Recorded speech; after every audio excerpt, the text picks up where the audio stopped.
So this is the explained answer for the last problem that we did about Paul swimming across the lake. And we're trying to graph this particular problem. And remember, Paul was swimming across this lake. Let me just go ahead and do this and write out our little box graphic. Distance is equal to rate times time. And if you remember in this, he was swimming across the lake at a rate of 25 yards per minute, okay?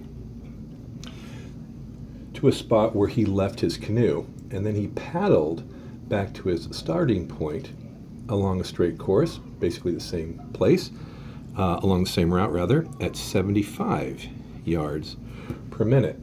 Okay, now the round trip took an hour. Let me just write this out here. The round trip took an hour and 20 minutes. And what we wanted to do was to see if we could graph this information, right? So here we are swimming, and here we are paddling. Now we do know that the distances are the same, so I'm just going to put that little equal sign right there. And we know the time is going to be different. We know that the time, we'll just call them t sub 1 and t sub 2, are going to be different from one another, and that's what these two little subscripts mean, right? But we know that added together, it's an hour and 20 minutes. So we know that t sub 1 plus t sub 2 will be equal to an hour 20. Now, here's the problem, or here's something to notice. An hour 20 minutes is mixed units, isn't it? So what we want to do is we want to convert this, first of all, to just minutes or just hours. I'm going to convert it to just minutes, okay? And I'll show you, well, I can show you why. So 1 hour is 60 minutes. And then 20 minutes is going to give me a total, plus an extra 20, it's going to give me a total of 80 minutes. And the reason I chose minutes was because, remember, his rate was yards per minute. I believe that's what it was, right?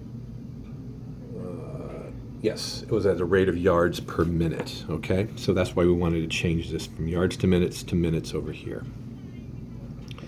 Now here's something else to pay attention to.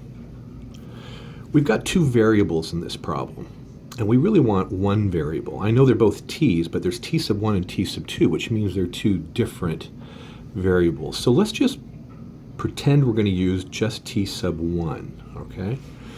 Now the way I would get that is to subtract t sub 2 from both sides, and I'll get t sub 1 is going to be equal to 80 minutes minus t sub 2. Now wherever I see t sub 1, I can actually substitute in 80 minus t sub 2. Okay, so let me show you there. 80 minus t sub 2. So basically these are equivalent to one another. Now that's actually going to be important, because look what happens. I know that distance is equal to rate times time. So distance is going to be equal to 25 times 80 minus t sub 2. And then that's going to be equal to 75 times t sub 2. Okay? Now, when I put these two guys together, because they're equal to one another, I'm going to get 25 times 80 minus t sub 2 should be equal to 75 t sub 2. Now that's important, right? Because now I can actually solve for this equation, because there's the exact same variable. Now let me just do one more thing, because remember, we're trying to graph this. Now I also remember that rate is really just the same thing as the slope, isn't it? So this equation is really already in the form of something I can graph. Distance equals rate times time, so y equals mx, and then plus b would be plus 0. So I can say y is equal to 75t plus 0. That's the y-intercept. Now this side, though, I'm going to have to do some multiplying. What's 25 times 80? And I take out my calculator, and 25 times 80 is 2,000.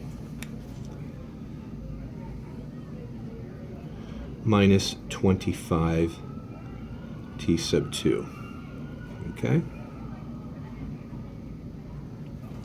Now remember that this is in the form of y is equal to mx plus b, so I need to move this around a little bit.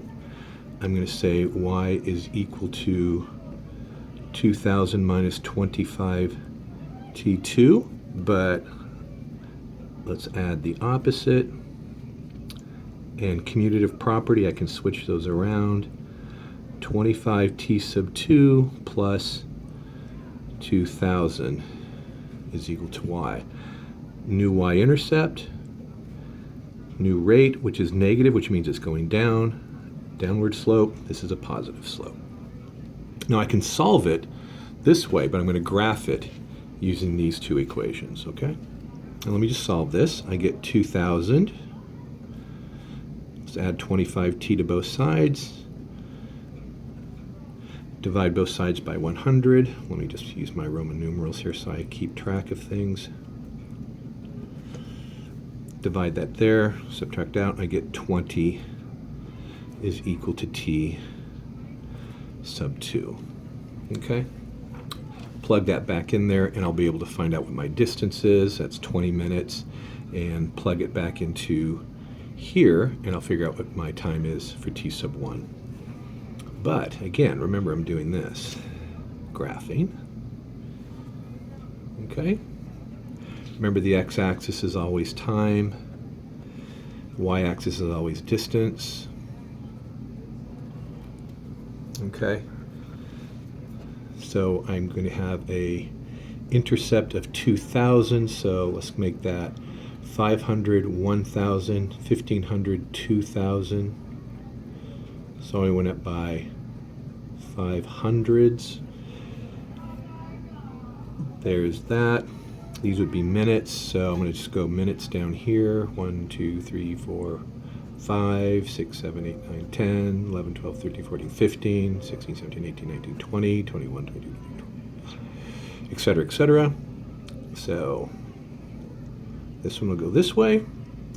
This is my zero intercept, and this has a steeper equation, and that would go up through that direction. Okay, and then this should be right at the intersection between the two. Okay, so this is how you graph a motion problem.